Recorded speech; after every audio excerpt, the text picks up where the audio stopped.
LeaderCast.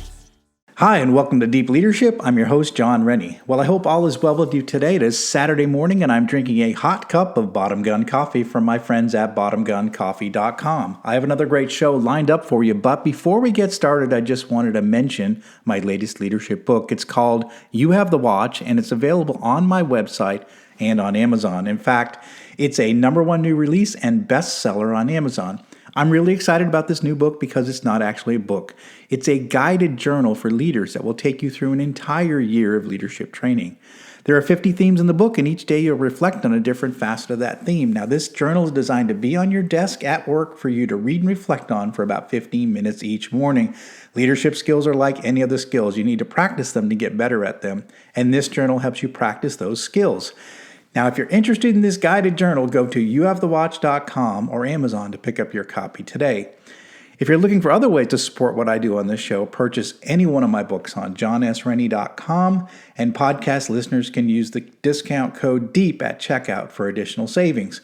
Also, I just wanted to mention that Deep Leadership is now ranked in the top 2.5% most popular shows out of 2.9 million podcasts globally, according to Listen Score. I wanted to thank each of you for listening in every week and sharing these episodes with your friends. You have helped this podcast grow into a top-performing show, so thank you very much.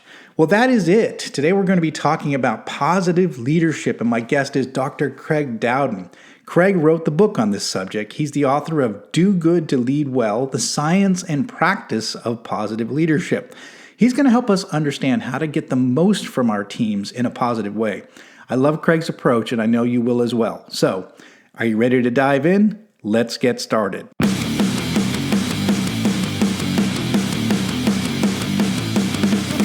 Welcome to Deep Leadership. Leadership is a people business. That's the philosophy of your podcast host, John Rennie.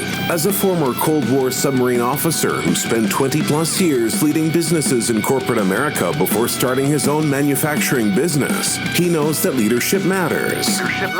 Are you ready for some real-world actionable advice from John as well as his expert guests? I'm ready. The show starts right now. Welcome to the Deep Leadership Podcast. Today I'm joined by Dr. Craig Dowden. Craig is an inspiring and thought-provoking executive coach, Forbes author, and keynote speaker who partners with leaders and executives to tackle their most important personal and organizational challenges. He holds a doctorate in psychology with a concentration in business and is a certified positive psychology coach. He is the author of the popular book, Do Good to Lead Well, The Science and Practice of Positive Leadership. And I am excited to have him on the show to talk about the concept of positive leadership. So, Craig, welcome. Thanks, John. It's an absolute pleasure to be here. Looking forward to the conversation. I am as well. So it's an honor to have you on the show. And I'm really excited to talk about the idea of positive leadership so I can understand what is meant by that. But before we dive into that subject, tell us a little bit about yourself. How did you end up becoming an expert in the science of leadership, teams, and organizational excellence? Well, growing up, I was always fascinated by what makes people tick. It was just something I naturally gravitated towards. And then in university, got exposed to psychology. So I was like, all right, I got to specialize undergraduate in psychology. And then I found out about business psychology and consulting psychology. And my thought process was, well, people have personalities, which are fascinating. Businesses and organizations have personalities, which is fascinating. Throw them together, I'll never be bored. And fortunately, I was right. So a lot of fun. Yeah, and it's interesting because I have interviewed a number of psychologists that are involved in the leadership field because it is, I say leadership is a people business. Well, what more to understand people is psychology. So it's interesting that the two cross paths, and I think understanding how human behavior can certainly be helpful in learning how to lead people and manage people because it's I like to say people are messy, and that's just the way it is. So it's a beautiful description of it, and absolutely, and that's the magic and the challenge of organizational life, because people are messy, which is the greatest potential and the greatest upside, because bringing that messiness together is what that's where the magic happens. And then when you can figure out how to do it well, it's fabulous. And sometimes it can go not so well. Yes, absolutely. That's so true. You say that your role is to bridge the gap between what science knows and what leaders actually do. So that's really interesting because it's the sort of the science and then the practice. And, we talked before we get started, I'm more of a practitioner and less of the science. Why is it so important that we tie these things together, the science and the practice? Well, I think for me, and that's why I wanted to pursue my PhD in psychology specialization in business, is that there's a lot of great advice. You Google, positive leadership practices, and you get millions of entries via Google. And then there's so much powerful research that's been done. So I'm a huge advocate and a big fan of evidence-based practice. So when we can weave the science into leadership practice, it's so powerful because what it does is maximize the chances we're going to have the impact that we want to have. And so for me, it's all about, so what does the research say on any given topic? And now as a leader, figuring out, okay, how do I translate that into practice?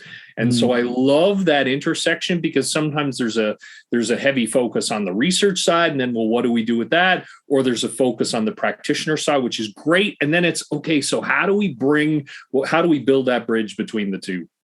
I love that. Because as I lean towards one end of it, practitioner. However, there's been many times where I've read a book that's research-based and I just, like, a light bulb goes off, like, wow, that's why people act a certain way. That's why this works. That's why these type of leaders are more effective. So I really do think that even practitioners like myself need to tap into that science to just either validate or develop a better understanding of why things happen a certain way. So I really do like that idea. Well, and I love your perspective on that, John. And then also I would say sometimes and maybe even often on the research side, there's almost this, well, the practitioner piece isn't that scientific lens. And it's like, no, there's so much power on, because you have to translate these insights into behaviors. And so there can be, too much leaning on both sides. And for me, I just love, just like yourself, that passion, the intersection, because there's so much where you can learn and reflect on and think about, how do we take this and make this valuable, have a positive impact on the world and positive impact on our organization? I love that. That's great. Yeah, so I was just going to ask you, as an executive coach and working with leaders, what are you working to help leaders with, and what are the kind of problems that leaders are facing today that they look for extra help with? Yeah, and I think today there's never been a more challenging time to lead than right now. Yeah. People talk about VUCA, the volatility, the uncertainty, the complexity, and the ambiguity. I would say we're VUCAfied to the extreme right now.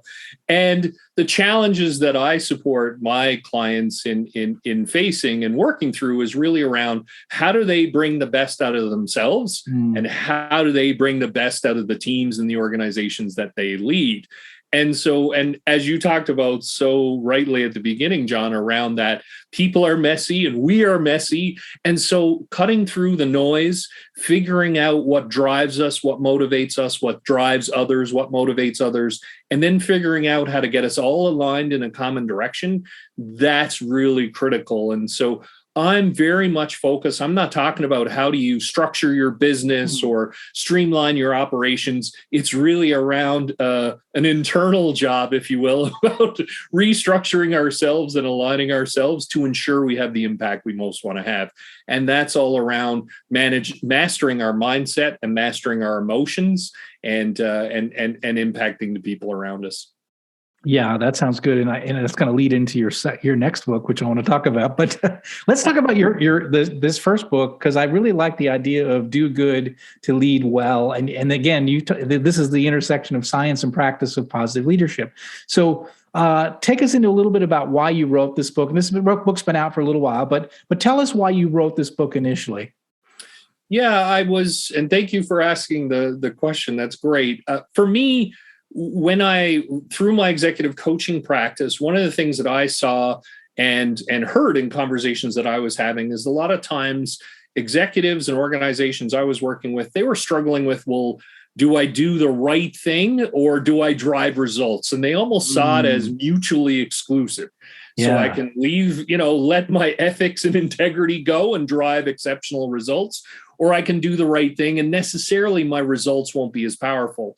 And to me, again, going back to my bias towards science, there's so much research out there that shows that doing good and leading well, doing good and performing well, they are intimately interconnected. So I wanted to break that assumption that there's a dichotomy around that and highlight the path to positive leadership that drives positive results. And there's decades of research that highlights some key leadership qualities that enable us to do that. So my motivation was to define what those qualities were, share the business case in terms of why they're important, and then translate that into practice. Because if you hear, hey, we should be more self-aware, okay, that's great. And if I'm not particularly self-aware or I don't know how to do it, now I'm left with an idea that's really difficult to implement. So that was my primary motivation. Okay, very interesting. And you just said that, do you do good or do you lead well? And you said the two are not mutually exclusive. They actually work together well. And it's interesting because it's not quite the same, but like in my writing, I talk about in the military, when we had the watch, when we were like the officer of the deck on the bridge of a submarine, we were in charge of the mission and the people.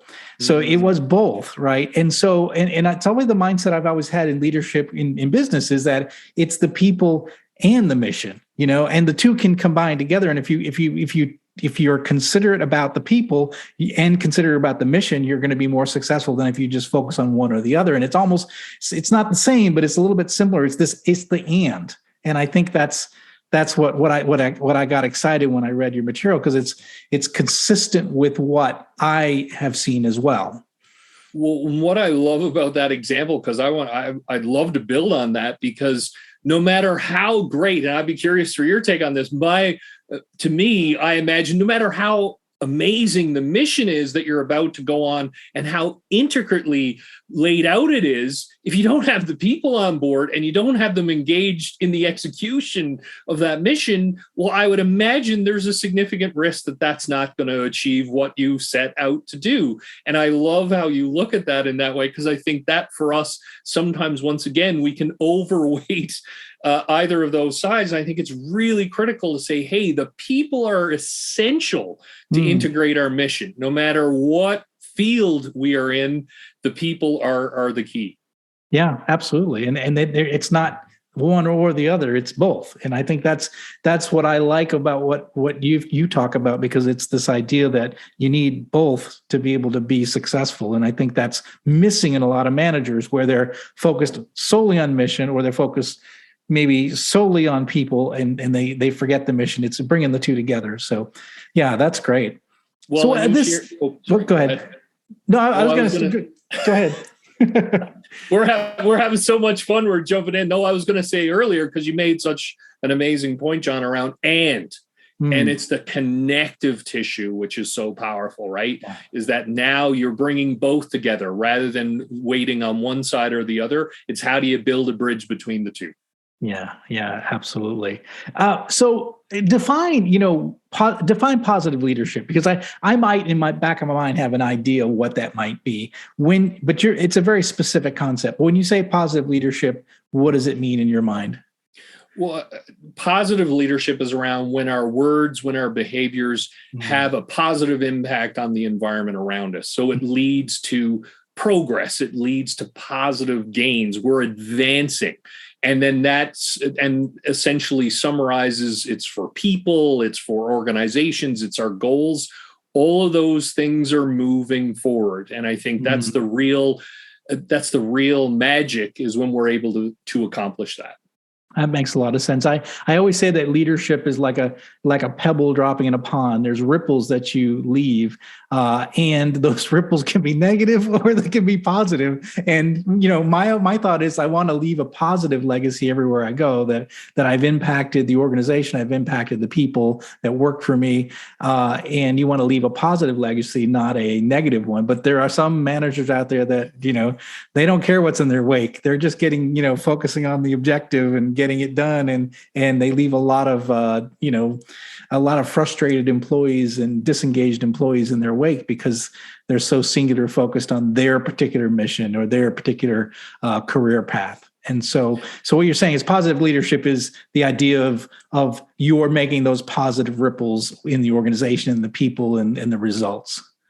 Absolutely. You're doing good and you're enabling people to be at their best. You're enabling yourself to be at your best.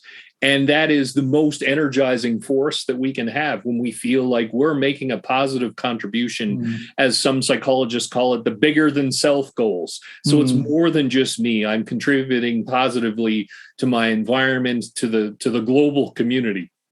That makes a lot of sense. Yeah. So some of these qualities you talk about, self-awareness. This is interesting. Why is self-awareness so important, and why is it such a challenge often for people, maybe even as they move up and higher up in the chain of command? Yeah, there's so much great work done around this. There was one study that looked at success, predictors of success, personally and professionally. There was over 500,000 people that participated in this. They looked at all kinds of demographic variables, education, experience, on and on. The only variable that significantly predicted success for over 500,000 people was their level of self-awareness. And what's interesting, even more, a little scary, is research estimates that between 10 and 30% of us are reasonably self-aware. Oh, wow. So there are more of us than less that are not self-aware. And it makes so much sense to me when you think about it, because the more we're aware of who we are and how we come across to other people, the better equipped we are to shift what we say and what we do in that environment in order to have the impact we want to have.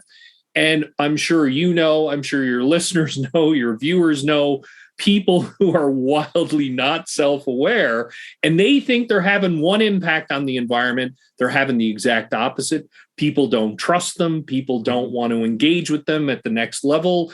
And so it's so important when those two things come together, because then what it means is that I'm having the impact that I most want to have. And I'm aware of the fact when I'm not.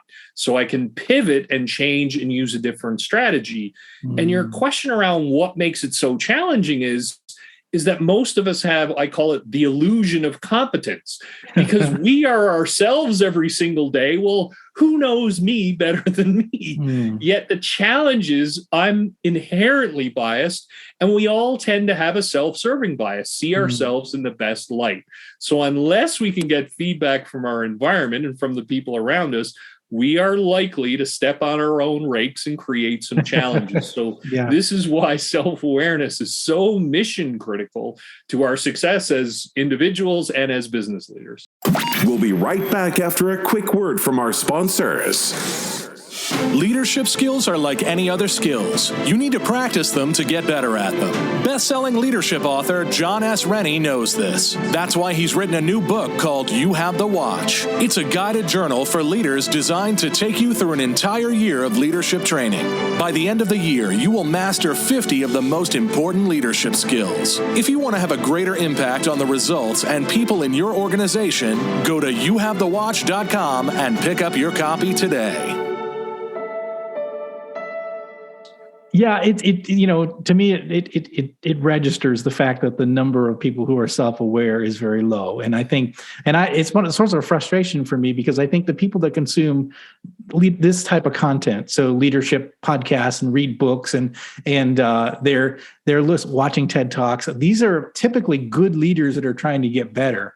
Right. And it's the ones that are terrible that don't think they need to get better. And that's been a source of frustration to me. Is like, how do I reach those people that really need to hear these messages? So, well, I love that. And a fun research aside is that the higher your level of confidence in your performance, in fact, the lower your competence. And that's based on countless studies. So confidence does not equate to competence. Interesting. And another fascinating piece is that, and it comes out of the research around bias, the more adamant that people are that they're not biased, evidence suggests very strongly that they're the most biased among us. Interesting. And the challenge is we're so adamant, we're so strongly held in our convictions, we don't see contrary evidence or information. So we keep executing a failing mission despite all of the data around us. And that's, once again, what makes self-awareness so powerful and yet so challenging to come by. So in a lot of ways, it's the ultimate competitive advantage.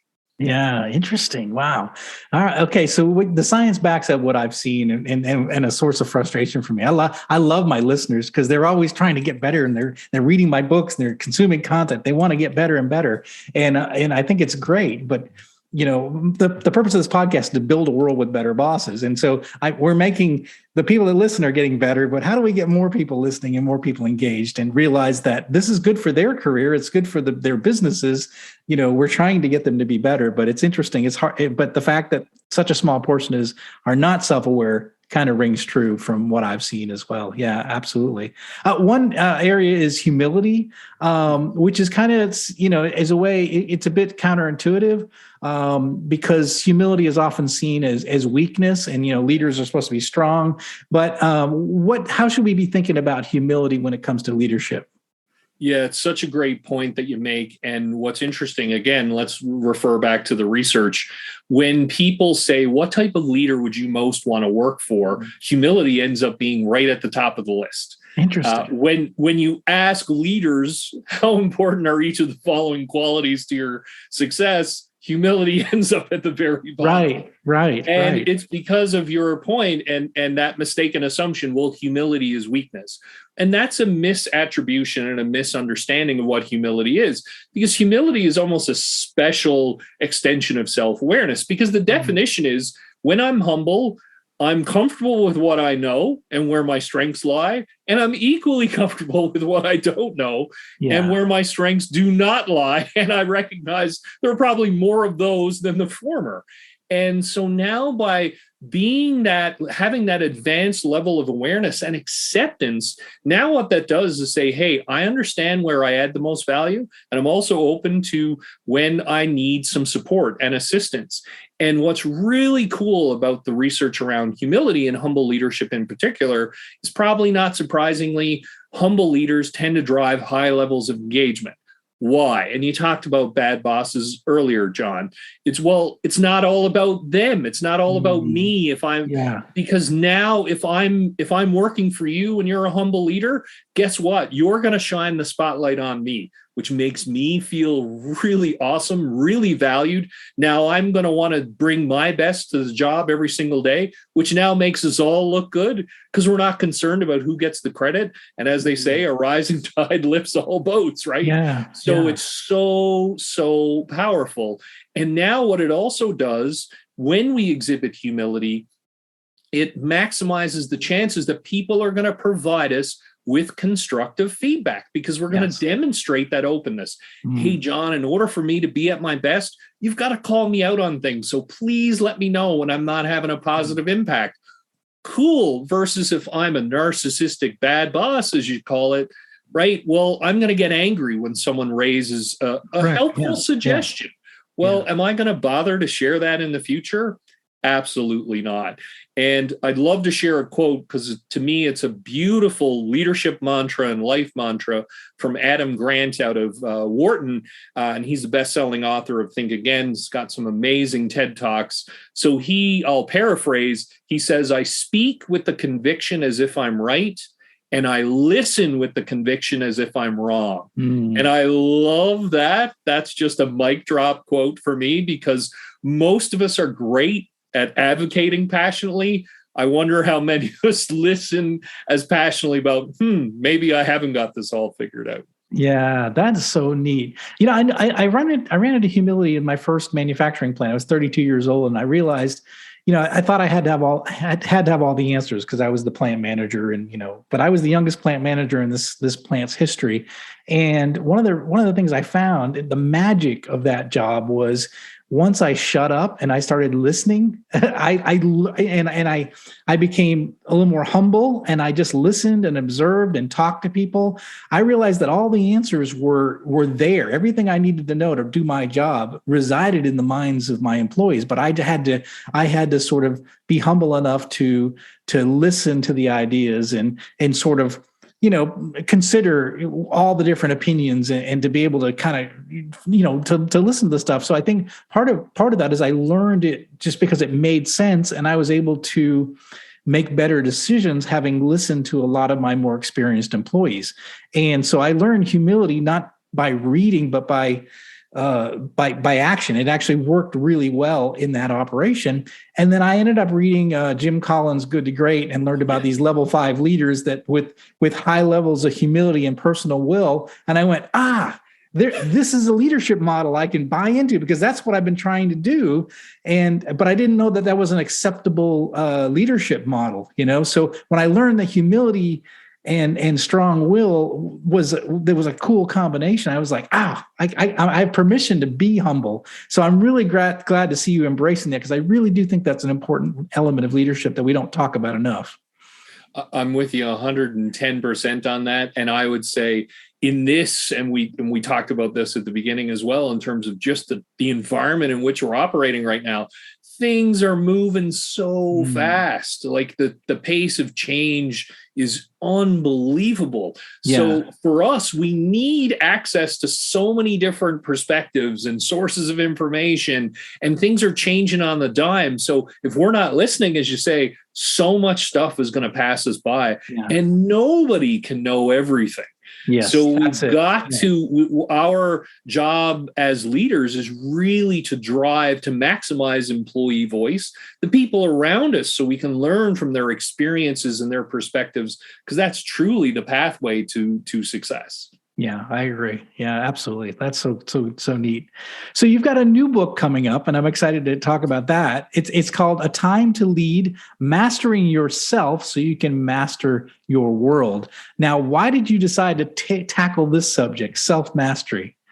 Yeah, it's thank you for asking. Well, the first book, I when I talk about both books in tandem, the first book I would say is a Venn diagram. It's like 75% leading others and then 25% leading ourselves. And then for my forthcoming book, A Time to Lead, the vast majority of the focus is on self-leadership. So 75% self-leadership, 25% leading others.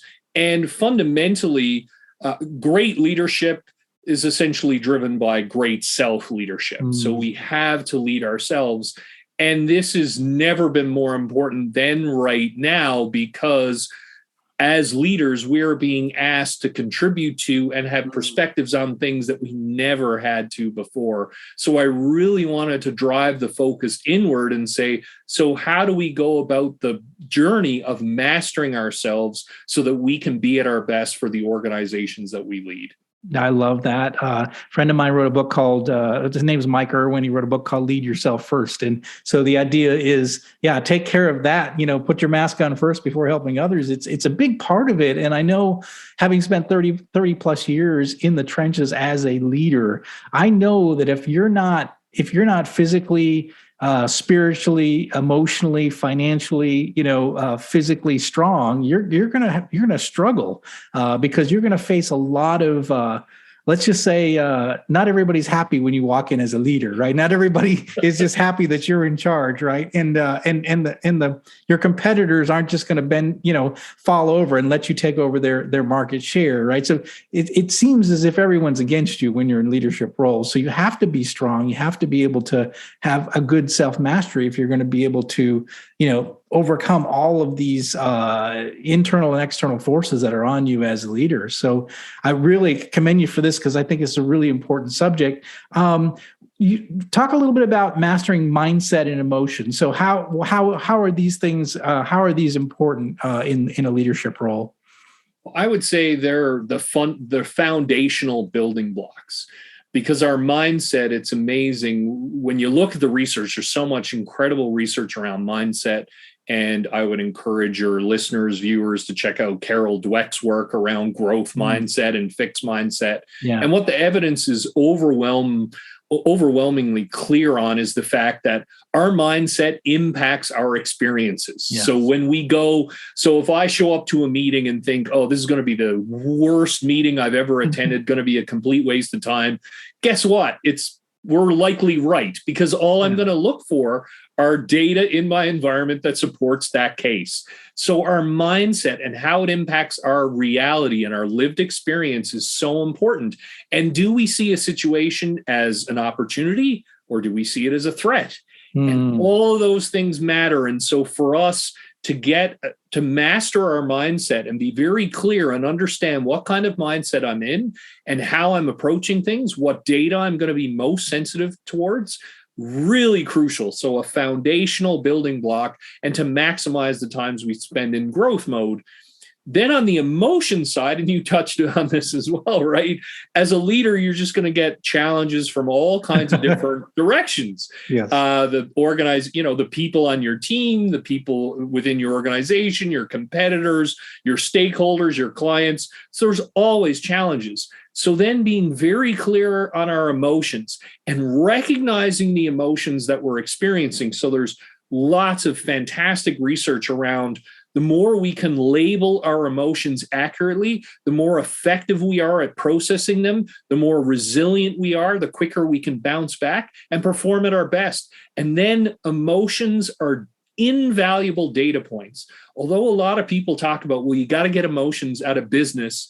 Nothing could be further from the truth. I agree. Human beings are human. As you said, they're messy. Emotions are an integral part of our daily working and personal lives. And so they are data points. And what we want to do is understand our emotions, not avoid them, not run away from them, not judge them. Because once we understand them, we can figure out what triggers us positively and negatively, and then orient ourselves so we can be maximally resilient, which again, in today's environment is an absolute necessity. Yeah, I so agree with this. I think emotions are, you touched on, I think you can't be a robot in business, right? But then the other thing is you can't be you can't be just completely emotional with everything that comes your way. There is this balance that occurs. But if you don't have emotion, people don't see you as real and they don't see you as authentic, right? That you just hold back on everything. And I've had bosses like that before. You tell them, well, the plant just burned down. All right. You're like, what do you mean, all right? The plant just burned down. Like have a human reaction to this. This is a bad news, And then you have others that fly off the handle for the smallest things, and then you're afraid to tell that person anything because they overreact to every little source of bad news that happens. So it ends up being what we used to call a good news company. Nobody gives any bad news because they don't want the boss to fly off the handle. So again, there's a really important balance that that you have to find that is really important. And I think, but like you said, you cannot leave your emotions at home. You have to bring them to work because you are a human leading other humans. And so you have to act like it, Well, and you nailed it. And that's where the mindset and emotions are the foundational building blocks, because it's that intersection. It's the and you talked about earlier, right? It's building the bridge between those two. And I've spoken with over 70 CEOs and best-selling authors and TED speakers over the last couple of years. And I spoke with Gerard Schmidt. He's the former CEO of Diebold Nixdorf, global organization. And I love how he characterized it. So he said, we have to lead with our hearts and our minds. And here's the trick, though. In certain situations, we lead more with our minds. In other situations, we lead more with our hearts. And that's the crux of exceptional leadership, is knowing the distribution, right? And it's never one versus the other. It's figuring out the right mix. It's like Goldilocks, right? And keeping both of those levers in play. And I just love that, looking at it as a Venn diagram, because to your point, sometimes we have to lean in more to our hearts and the emotion of the moment and what's happening. And other times, hey, there can be challenging decisions we have to make, and we can get absolutely overrun by our emotions, or derailed by them. So recognizing what the situation requires and being able to draw on that effectively in an authentic way, that is absolutely essential to drive trust in ourselves from other people. So. So you nailed it right there. So important, very critical. Well, when does this new book come out? It comes out September 13th. So really excited about that on a Tuesday. So supply chain willing, it'll be distributed. And so really looking forward to that. And it's off to the printers already. So a way to go. Fantastic. That's so good. So how can people find out more about you and, your first book and then this new book? Well, they're both, thank you for that. They're both available on Amazon, and you can find more about me at craigdowden.com. There are links to my different videos and articles that I write, and the opportunity to sign up for my newsletter where I share the science and practice of positive leadership in my newsletter. So would love to continue the conversation or reach out on LinkedIn. Always happy to connect. Say that John sent you. So. Absolutely. That's a great thing. And we'll put links in the show notes for all these resources. Craig, I want to thank you for coming on the show. You've given us a lot to think about. I love the fact that there's this intersection between the science and the practice, and then you're bringing these things together. You can back it up with the research, and that's what we need to see. That's what we need to read as leaders. So I would encourage our leaders to check out Do Good to Lead Well, and also the new book coming out, which is called A Time to Lead, Mastering Yourself so that you can master your world. Craig, thank you for coming on the show and sharing all of your insight. Thank you so much. It was an absolute pleasure. And look forward to continuing the conversation. I do as well. Well, thank you. Well, that's it for today. Thank you for listening to Deep Leadership. If you like this podcast, please subscribe and share so we can continue to build a world with better bosses. Until next time, this is John Rennie saying take care and lead well.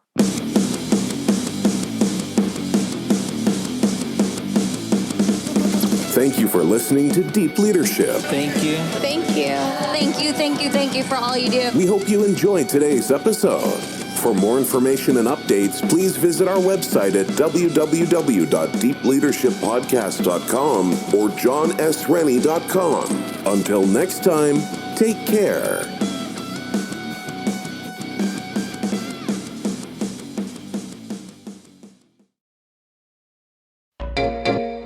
Hey there, fabulous souls. I'm Stephanie Baklaan. And I'm Eden Alpert. And we're the hosts of the brand new podcast, Unapologetically Fab. Get ready to join us on an amazing and real journey as we dive into life after 40 and own it. We're all about changing the narrative, leaning into who you are, and living a life by your own design. Join us as we embrace life unapologetically and redefine success. This is Unapologetically Fab, an Electric Cast production. See you there. Electricast. Hey there, I'm DC. I host the rock podcast, Back to the Arena, The Interviews. It's about a 30-minute podcast where I talk one-on-one with a band who has released new music. You can find us on all the best podcast sites like Spotify, Apple, Google, iHeartRadio, and more. If you're a rock fan like me, subscribe today to Back to the Arena, The Interviews. Electricast.